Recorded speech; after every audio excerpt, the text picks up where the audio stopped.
지금은 유니스의 트루스토리 시간입니다.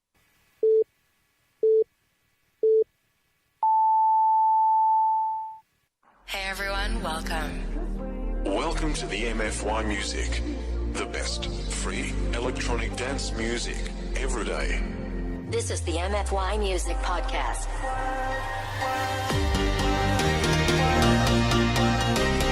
새로운 도전을 시작하려 합니다. 어린이와 청소년이 바라보는 오늘날의 우리 사회는 어떨까요? 그래서 야심차게 준비해보았습니다. 유니스의 True Story. 안녕하세요, 정진호입니다. 흔히 그런 말이 있죠. 애들은 가라. 그런데 왜 애들은 꼭 가야만 하는 거죠? 왜 어리다고 무시하는 거냐고요. 말로는 우리의 미래를 책임질 아주 소중한 존재라고 하면서 실제로는 늘 어리다고 무시한단 말이죠.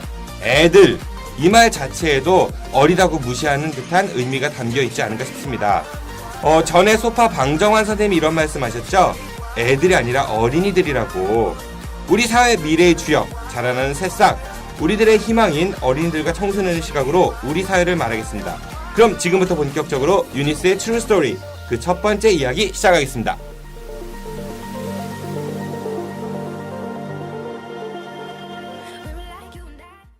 우리 프로그램의 주인공을 소개하겠습니다. 먼저 안산 양지중학교 1학년이고요. 곧 2학년으로 진학하게 될 상남자 김태호 군입니다. 태호 안녕하세요. 안녕하세요. 양지중학교에 다니고 있는 김태호라고 합니다. 네, 다음은 안산의 슬기초등학교 5학년이고요. 곧 6학년으로 진학하게 될 귀염둥이 송혜나 양입니다. 혜나 양 안녕하세요. 안녕하세요. 저는 슬기초등학교에 다니고 있는 송혜나입니다. 네, 마지막으로 안산 양지중학교 1학년이고요. 곧 2학년으로 진학하게 될 문재아입니다. 정민규 군입니다. 민규 군 안녕하세요. 네, 안녕하세요. 양지중에 다니고 있는 문재아 정민규입니다. 이렇게 세 친구와 함께 첫 방송을 시작할 건데 먼저 우리 김태호 군 팟캐스트 방송 처음이죠? 지금 기분이 어때요? 그냥 여러 녹음을 해봤는데 진짜 팟캐스트 방송을 진짜 처음 해봐서 뭔가 신기할 따름이고 떨리기도 해요. 전혀 목소리는 안 떨리는 것 같은데. 그래, 알겠습니다. 다음은 우리 송혜나 양, 평소 시사에 관심이 되게 많다고 들었어요. 네, 제 평소에 가지고 있는 장래희망은 국제기구인 유네스코에서 일하는 거기 때문에 이에 대한 지식이 많아야 해서 시사에 관심이 많습니다. 오, 그래. 유네스코에서 일하고 싶다. 유네스코에서 어떤 일을 하고 싶은데요? 유네스코 문화부에서 일을 하고 싶습니다. 유네스코 문화부에서 뭐 책상 정리?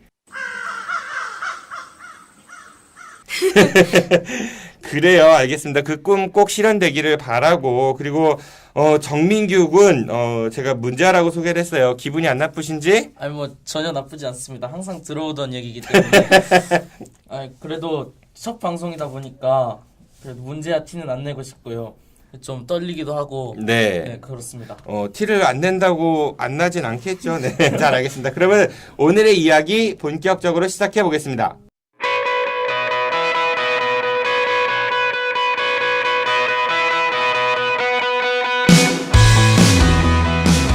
사랑하는 유니스 친구들, I'm Teacher Uni. 유니스에서 전국 최초로 시작한 팟캐스트 유니스 True Story.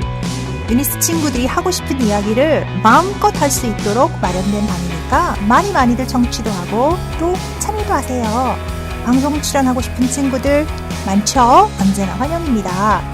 방송 중간 퀴즈도 마련했으니까 퀴즈 응모도 하고 또 푸짐한 선물도 받아가길 바래요. 유니스 친구들 사랑해요.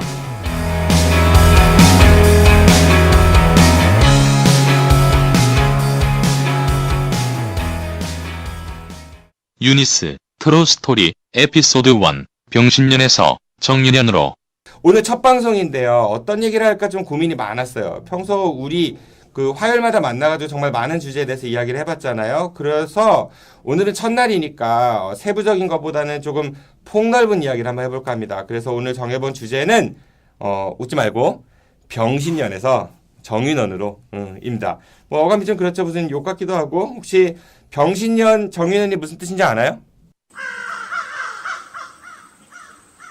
병신년은 원숭이띠의 해고 정유는 닭띠의 해 아닌가요? 그렇죠. 원숭이, 그 병신년이 원숭이, 그렇죠. 예. 정윤원은 닭띠 해고. 또?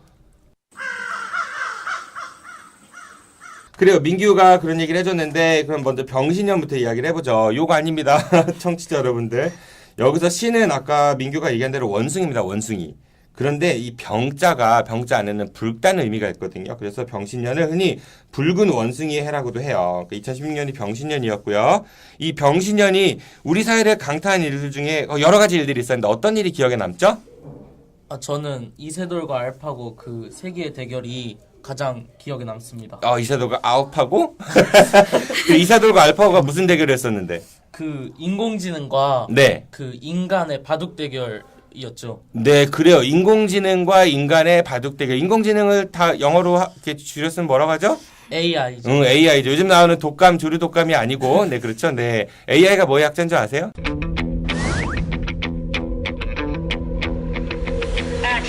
Artificial Intelligence의 약자인가요? 오, 그 문제가 참 주워 들은 건 많아가지고 그래요. 그 인공지능하고 이제 인간하고 바둑 대결했어요. 근데 그게 왜 화제가 됐죠? 인공지능은 아무래도 지금 한창 개발 중인데 그 우리 사람들과 그 막 엄청 잘하는 그 프로 선수들과 대결을 했다는 것만으로도 네. 정말 엄청난 발전이지 않는가 싶고요. 네네. 일단 제가 가장 관심에 두는 거는 CPU가 CPU. 네. CPU가 뭐예요? 충청도 말인가? 바비유 CPU. 인공지능 컴퓨터 안에 들어있는 중앙 처리 장치가 그 1200개나 들어있다고 한 게 가장 기억에 남았고요. 그러니까 알파고라는 인공지능 안에 CPU가 1200개가 들어있다? 네. 이세돌과 알파고랑 바둑 대결을 하면서 4대1로 알파고가 이겼다는 것로도 저 엄청 큰 충격을 받았습니다. 그래요. 사실 바둑이라는 게 그 굉장히 전략도 복잡하고 그래서 사람들도 되게 하기 어려운 거라고 해요. 그래가지고 아무리 컴퓨터가 연산을 잘해도 인간의 그런 복잡한 거를 깨기 어려울 것이다. 그래서 모든 바둑 전문가들은 이세돌 구단이 압도적으로 이길 것이다라고 예측을 했지만 결과를 보니까 알파고의 완승으로 끝났던 것 같아요. 그게 굉장히 그러니까 인공지능이 이 정도까지 발전을 했구나라는 전 세계인들에게 큰 충격을 전해준 사건이었던 것 같습니다. 또 이런 일도 있었던 것 같아요. 옥시 그쵸 가습기 살균제가 최근에 얼마 전에 판결도 났는데 우리 해나가 좀 얘기해 줘 볼까요? 네. 옥시는 전 세계적으로 굉장히 큰 회사인데요. 우리나라에서도 굉장히 많은 소비가 되고 있는 회사인데 어떤 제품들을 봤죠 혹시? 가습기 살균제에서 유해 물질이 많이 나와서 네네. 많은 분들이 사망을 했다는 네. 사건이 있었습니다. 네, 그래. 옥시가 뭐 물 먹는 하마 뭐 이런 냄새 먹는 하마 이런 것들도 있었고, 그렇죠? 또 집에 이제 건조하니까 습도를 유지하기 위해서 가습기를 트는데 그게 이제 물을 계속 쓰다 보니까 세균이 많아. 그래가지고 그 세균을 죽이는 그런 가습기 살균제라는 걸 옥시에서 팔았어요, 그렇죠? 그래서 이제 세균 없이 공기가 이렇게 습도를 맞춘다라고 선전을 했는데 막상 보니까 그 세균을 죽이는 약품이 인간에게 치명적인 그런 이제 독성이 많아가지고 되게 몇백 명이 많은 사람들이 죽었고 또 장애를 입고 그랬어요, 그렇죠? 최근에 재판 판결 결과도 나왔던 것 같은데. 옥시의 한국인 대표는 징역 7년을 받았고 징역 7년을? 네. 영국인 대표는 무죄를 선고받았는데 한국인은 유죄 받고 영국인은 무죄 받았어요? 일단 영국 대표는 사기죄로 재판을 받게 되었는데 무죄로 판정이 됐고 네네. 한국인 대표는 업무상 과실치사로 재판을 받게 되었습니다. 그래요. 그러니까 이게 원래 옥시가 이제 그 가습기 살균제를 넣으면 안전하고 이렇게 선전했지만은 사실 이게 거짓말이었어요. 그러니까 이게 사기인 거죠. 그래서 검찰에서는 우리 뭐 화요일 수업 때 배웠던 것처럼 기소라는 거, 뭔가 잘못이 있으면 검찰이 조사를 해서 이 사람이 죄가 있습니다라고 올리는 걸 기소라고 했죠. 그래서 사기죄와 그 다음에 사람이 죽었잖아. 그래서 업무상 과실치사죄 이 두 가지로 기소를 했는데 사기는 무죄가 났고 업무상 과실치사만 일부 유죄가 인정이 돼갖고 형량이 이렇게 낮아진 것 같아요. 사실 업무상 과실치사라는 거는 이렇게 생각하면 될 것 같아요. 그러니까 고의가 아닌데 고의가 아니었는데 어떤 사고로 사람이 이제 죽는 거예요. 과실치사라는 게 교통사고 예를 들어볼게요. 사람이 교통사고 사람을 누군가를 죽일 수도 있죠. 고의로 한 건 아니죠. 근데 누군가 사람은 죽었잖아. 그러니까 비슷하다고 보면 돼. 그래서 업무상 과실치사라는 거는 형이 그렇게 세지가 않아요. 사실은. 그런데 기업들이 기업 활동을 하면서 뭔가 조작하고 은폐해갖고 사람을 죽일 수도 있다라는 거를 인지했거나 아니면 실제로 많은 사람들이 피해를 입고 죽었어. 그렇다고 했을 때 이거를 단순히 업무상 과실치사로만 처벌할 수 있느냐 이런 문제들이 좀 있는 것 같고요. 참고로 이번 재판이 1심이기 때문에 2심과 3심에서 어떻게 결론이 날지는 좀 더 지켜봐야 될 것 같아요. 그래 우리 병신년에 지금 정민규 군이 알파고와 이세돌의 세계의 대결에 대해서 이야기를 했고 그리고 우리 송혜나 양은 옥시의 가습기 살균제 사망 사건 관련해갖고 재판 결과를 한번 이야기해봤습니다. 우리 김태호 군은 어떤 이야기를 한번 해줘볼까요? 애들이 잘 모르고 있는 김영란법에 대해서. 김영란법? 왜 이름이 일단 김영란법으로 정해진 거죠? 김영란이라는 사람이 제안을 해서. 그렇죠. 말이 짧아요. 네. 김영란이라는 사람이 누구였죠? 김영란이라는 사람은 전 대법관이고 현 당시 국민권익위원장이라고 합니다. 네, 그래요. 김영란이라는 그 전 대법관께서 그 뭐 법을 하나 제안을 했고 그게 김영란법이라 흔히 일컬어지는데 어떤 계기로 그런 법을 제안하게 됐죠? 그 법은 무엇이고? 많은 학생들은 선생님에게 뭐 물품이나 뭘 파티 같은 걸 준비하는데 많은 돈을 소비하면 안 되는 걸로 법에 제한되어 있다고 학생들은 알고 있고 네. 김영란법이란 그 청탁이 많고 청탁 문화에 관련해서 서로 이해관계가 있는 사람들끼리 청탁을 금지시키는 법입니다. 그러니까 청탁이라면 이게 뭔가 부탁하는 거예요, 그렇죠? 그러니까 그렇죠. 잘 봐주세요, 뭐 이런 거. 그럼 부탁을 금지해야 되는데 좋은 법인데 그게 왜 논란이 있었죠? 그 흔히 350이라고 불리는데 350. 네, 350이라고 불리는데 10대에는 3만 원의 선물은 5만 원으로 규정되어 있고 그게 또 농축산업에 종사하시는 사람들이 그 물건을 파는데 또 곤란함을 겪을 수가 있어서 그러니까 350이라 하면은 예를 들어서 밥 먹는데 3만 원 넘을 수 없고 선물 사주는데 5만 원 넘을 수 없는데 보통 농축산 하시는 분들 선물 세트 5만 원 넘는 게 많으니까 그분들이 팔 수가 없어서 그래서 곤란함을 겪다 뭐 그런 이야기인 거죠? 네. 그래요.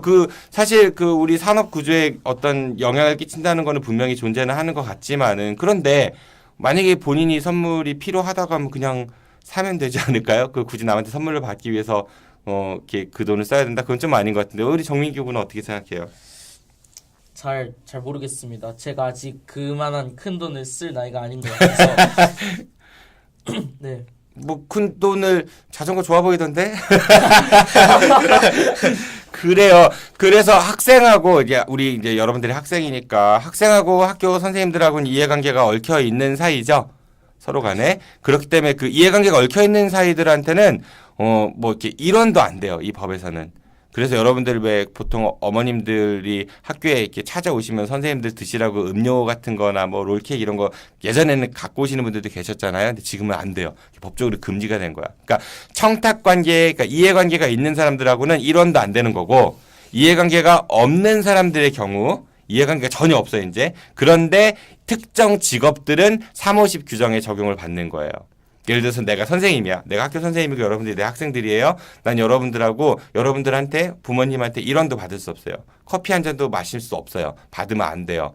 그런데 이제 내가 이제 공무원이에요. 선생님이야. 학교 선생님 공무원인데 여러분들이 나랑 이해관계가 없는 사람들이야. 그러니까 졸업생이야 이미. 내가 성적을 다 줬고 떠난 학생들이야. 그런 경우에 만나서 커피 한 잔은 마실 수 있어. 근데 3만 원 넘으면 안 되는 거예요. 그런데 내가 선생님이 아니야. 나는 그냥 뭐 앞에서 슈퍼마켓 운영하는 아저씨야. 그런 경우에는 3만 원, 5만 원 적용을 안 받아요. 그러니까 김영란법은 특정한 직업군, 뭐 공무원이라든지 언론인, 그래서 언론인 얘기가 좀 문제가 얘기가 굉장히 많았었거든요. 그런 것 때문에 이제 사회적으로 큰 논란이 됐었고요. 그래요. 다음 얘기 한번 해보도록 하죠. 우리 지금 김영란법까지 얘기를 했고, 이번엔 사드 한번 얘기해보죠. 사드가 또 한동안 굉장히 크게 시끄러웠었어요. 사드가 우리 민규가 얘기해볼까요? 일단 사드는 Terminal High Altitude Area Defense의 줄임말이에요. 아우 짜증나. 네. 일단 그 핵이나 그런 그 대륙간 그런 미사일들 있잖아요. 대륙간 탄도 미사일. 대륙간 탄도 미사일들은 이 발사체가 내우주까지 올라갔다가 그 대륙으로 다시 떨어지는 그런 건데, 근데 그 안쪽에서 떨어질 때 그 미사일들을 쏴서 맞추면은 그 잔해들이 우리들에게 피해를 주니까 그 위에 그 대기권 위에서 맞춰가지고 그걸 다 파괴시켜서 밑에 잔해들이 떨어지지 않게 하는 그런 장치입니다. 네, 그런 미사일입니다. 그러니까 아까 영어로 민규가 얘기했지만은 우리말로 풀자면은 고고도 종말 단계에서 그렇죠. 그러니까 미사일이 보통은 뿅하고 날아가는데 멀리 보내려면 더 높이 쏴야 된다는 얘기예요. 그거를 고각이라고 하거든요. 각도, 그러니까 미사일 쏘는 각도, 고각을 올려서 우주까지 보낸 다음에 다시 우주에서 밑으로 내려와 갖고 보내는 그런 미사일들을 흔히 뭐 대륙간 탄도 미사일이라고 하는데 ICBM이라고도 하죠. 근데 그게 이제 날라올 때 그 우주 공간에서 성층권에서 요격을 해갖고 그 잔해들이 다 대기권에 타서 없어지고 하는 그런 방어 시스템이 사드예요. 그리고 근데 우리나라에도 사드를 배치한다는 얘기가 있었었고 실제로 그리고 뭐 배치 결정은 났죠. 그리고 현재 그 성주에서 경북 성주에서 여러 얘기가 있다가 지금 뭐 롯데 골프장에 설치를 한 해 만에 한참 그러고 있는 중이에요. 근데 사드가 왜 문제가 되는 거죠? 일단 사드는 두 가지가 있습니다. 미사일과 레이더가 있는데 미사일하고 레이더. 네. 이 레이더가 그 세계의 어느 레이더보다 가장 성능이 뛰어나다고 합니다. 최고로 많이 관측할 수 있는 단계가 5,000km 정도라고 하는데 5,000km? 네. 우리나라에 이게 설치를 하면은 북한 쪽으로 레이더를 열면 그 중국까지 관측이 다 되다 보니까 5,000km면 뭐 러시아도 볼 수 있겠네요. 그렇죠. 중국과 러시아 그리고 우리나라의 사이의 관계가 좀 더 악화될 수도 있는 그런 상황이 됐죠. 실제로 지금 사드 관련해서 중국에서는 뭐 한류도 맞고 그리고 우리나라가 중국 무역에 상당한 지금 피해를 입고 있다고 얘기를 해요. 그런데 우리나라는 분단 국가이기 때문에 우리 국방을 위해서 사드가 필요하다는 그런 주장들도 있거든요. 네. 뭐 지금 미국이랑 우리나라 측에서는 중국이랑 러시아한테 그 딱 북한까지의 범위만 그 관측을 하겠다고 하는데 지금 중국과 러시아는 그걸 믿을 수 없는 거죠. 그 중국과 그러니까 자기네 나라를 그걸 어떻게 믿어? 네, 그런 식이죠. 그 자기네 나라를 관측하다 보면은 예를 들어서 만약에 중국이 미사일을 우리나라한테 쐈는데 그걸 관측하면은 우리나라가 중국이 우리한테 미사일을 쐈다라고 말을 해가지고 관측이 됐다는 거를 증명할 수도 있고 약간 그런 식이죠. 좀 예. 그러니까 국제 사회에서 미국과 러시아, 중국, 한국, 북한 뭐 이런 이해관계가 상당히 많이 얽혀 있는 문제인 것 같아요. 중요한 거는 세계 평화가 빨리 와서 이런 미사일이나 무기 얘기가 좀 이제는 안 나왔으면 좋겠다라는 바람이 있긴 하네요. 이어서 한번 얘기를 해보죠. 사드 얘기가 나왔으니까 올해 병신년에 미국의 대통령 올해가 아니죠 작년이네 벌써 대통령 선거가 있었어요. 그렇죠. 많은 사람들이 예상을 뒤엎고 힐러리 클린턴이 아닌 도널드 트럼프라는 후보가 대통령에 당선이 됐습니다. 그에 대해서 우리 태우가 좀 얘기해 줘 볼까요? 도널드 트럼프는 또 이번에 미국 대통령이 된 사람인데 또 많은 사람들이 트럼프를 막말 정치인으로 알고 있어요. 막말 정치인? 근데 또 그 속에서 숨겨진 무언가가 있기 때문에 트럼프가 대통령이 됐다고 저는 생각하고 있고 그 속에 숨은 무언가? 그 무언가가 무엇일까? 현재 그 도널드 트럼프의 주장은 한미 FTA로 인해 저희 우리나라가 자동차가 미국에서만 잘 팔려서 한국만 돈을 많이 벌고 미국은 오히려 손해를 봤다고 해서 이제 이 한미 FTA는 불평등하다고 해서 이제 트럼프가 이 조약을 폐기해야 된다고 하는 현재 주장입니다. 그러니까 한미 FTA가 체결이 됐는데 우리는 미국에 뭐 자동차나 뭐 핸드폰 이런 거 잘 팔아서 돈을 많이 벌지만 미국은 우리나라에 상대적으로 덜 팔아서 자기들이 손해니까 이거를 없애거나 재개정하자 뭐 이런 주장을 한다는 얘기인 거죠. 네. 그리고 또 어떤 문제가 있었죠? 뭐 주한미군 관련한 얘기도 있었던 것 같은데. 현재 대한민국 주한미국 주둔비가 연간 딱 1조 6천억 원이나 되는 1조 6천억 원? 네. 엄청난 돈이네요. 그렇게 엄청난 돈을 내면서 주한미군이 현재 주둔을 하고 있습니다. 그러니까 우리나라 정부가 1조 6천억 원 정도를 부담한다는 얘기인 거죠? 네. 그다음에 한국이 그 주한미군 주둔비의 약 50%를 부담하고 있고 그 만약에 이 주한미군이 철수를 하게 된다면 미국의 대러시아 중국 견제 활동에 또 제약이 생길 수 있고 철수된 부대를 자기 나라에 배치하게 되면 막대한 예산 부담이 또 생기기 때문에 그러니까 만약에 주한미군이 철수를 하면은 미국이 지금 중국과 러시아를 견제하기 위해 우리나라에 주둔하는 목적도 있는데 그거를 못할 거란 이야기 하나랑 그다음에 주한미군을 자기네 나라로 데리고 가면은 그동안 우리가 이제 비용도 부담해주고 그랬는데 그걸 오롯이 자기들이 다 부담해야 되니까 그런 경제적으로도 그 미국이 이익만은 아니다 뭐 이런 얘기를 하는 거죠. 네. 네, 그래요. 도널드 트럼프라는 사람이 대통령이 됨으로써 전 세계가 긴장을 하고 있는 것 같습니다. 워낙 이제 그 정책에 대한 예측이라든지 그런 것들이 하기 쉽지 않아가지고 경제적인 측면도 그렇고 그리고 또 군사적인 측면도 그렇고 현재 뭐 중국하고도 굉장히 다양한 마찰 이야기가 나오고 있고요. 미국 내에서도 여러 이야기가 나오고 있는 것 같아요. 그래요. 자, 병신년에 보니까 되게 많은 일이 있었네요. 그런데 이 이슈만한 게 없을 것 같아요. 병신년의 하반기부터 우리나라를 강타해서 오늘까지 2017년 오늘까지 이어지고 있는 박근혜 대통령과 최순실이라는 사람에 대한 게이트, 이거에 대해서 우리 시사 전문가 송혜나 양께서 한번 쭉 한번 설명을 좀 해줘 보시죠. 네, 박근혜 최순실 게이트는 최근 몇 달 동안 가장 이슈가 되었던 사건인데 네. 최순실은 일단 민간인으로서 박근혜와 오래전부터 굉장히 가까운 사이의 사람이라고 합니다. 박근혜와 네, 박근혜 대통령과 대통령. 오케이. 네. 일단 많은 국민들이 가장 분노하고 있는 것은 일단 대통령은 선출되어 권력을 가지게 되는 것인데 그렇죠. 국민들이 투표를 통해서 뽑힌 사람이니까 선출된 권력이죠. 국민들이 뽑지 않은 사람이 박근혜와 함께 권력을 행사한다는 부분이 가장 최순실 게이트에서 핵심이 되고 있고요. 그러니까 선출된 권력이 대통령인데 그 대통령이 그거를 권한을 행사해야 되는데 선출되지 않은 사람이 그 권한을 행사했기 때문에 국민들이 분노하고 있다? 네. 네. 그리고요? 그리고 최순실이라는 사람은 K스포츠나 미르재단 등을 설립을 해서 삼성 등의 기업들에게서 모금 활동을 불법적으로 행사했다고 하고요. 네. 수백억을 모금했다는 이야기가 있죠? 네. 네네. 많은 국민들의 박근혜 대통령의 탄핵을 원했고 그리고 촛불 시위를 하는 등의 활동으로 인해서 현재는 특검 수사 진행 중이고요. 네. 박근혜 대통령은 탄핵이 통과되었고 네. 현재는 권한 정지를 당했습니다. 네, 그래요. 그 지난 9월, 그러니까 병신년 9월로 좀 넘어가 보면 될 것 같아요.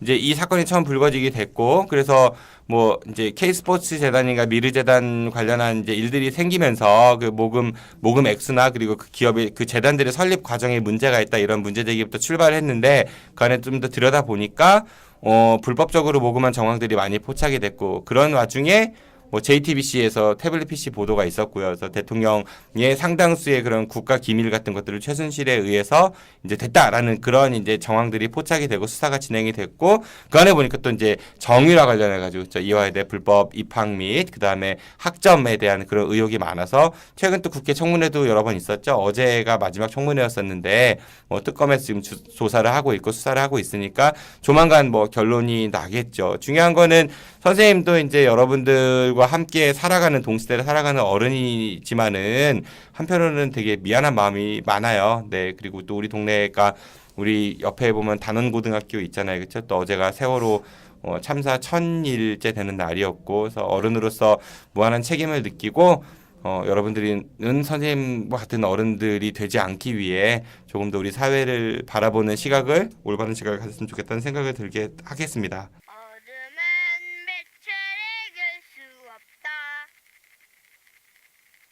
거짓은 참을 이길 수 없다. 진실은 침몰하지 않는다. 우리는 포기하지 않는다.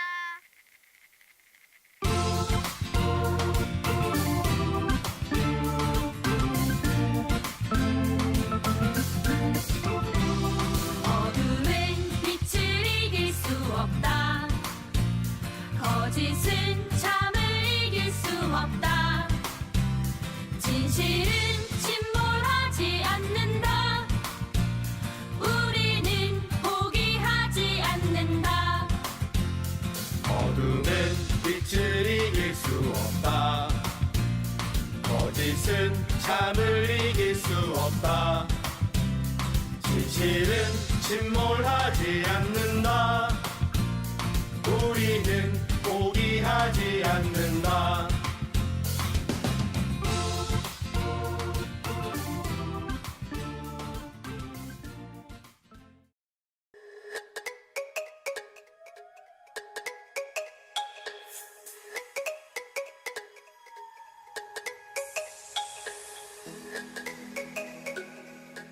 Special quiz for UNIS students.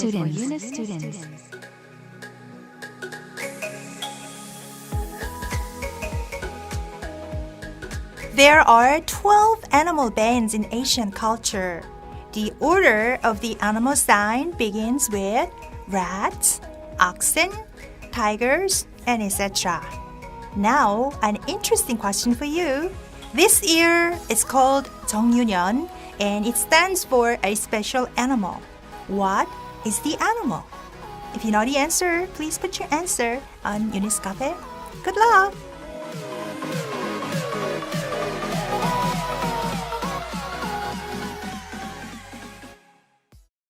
첫 방송 녹음 드디어 마쳤는데 첫 방송 소감이 어때요? 우리 김태욱은 잔뜩 얼어가지고 잔뜩 얼은 건 맞고 또 첫 녹음이다 보니까 많이 떨렸기도. 술 마셨어요? 아니요. 얼굴이 뻘게. 그래요. 우리 정민규 군은 어땠어요? 아니 뭐 간단했습니다. 뭐 간단했다고? 네, 그래요. 그러니까 당신이 문제야 소리 듣는 거고. 그래 우리 송혜나 양은 어땠나요? 일단 이런 경험이 처음이기도 하고 라디오라는 거를 처음 접해보는데 되게 떨리고 신기했어요. 아마 다음번 방송할 때는 아마 다들 무슨 방송인이 됐냐 거들먹거리면서 할 것 같은데 그래요. 수고들 많았고 아마 곧 모두들 떠오르는 스타가 되지 않을까. 그래서 안산에서 다니면 사인 요청을 받을 수 있는 싶기도 합니다. 오늘 함께해준 3명의 주인공들 고맙습니다. 안녕히 가세요. 안녕히 계세요.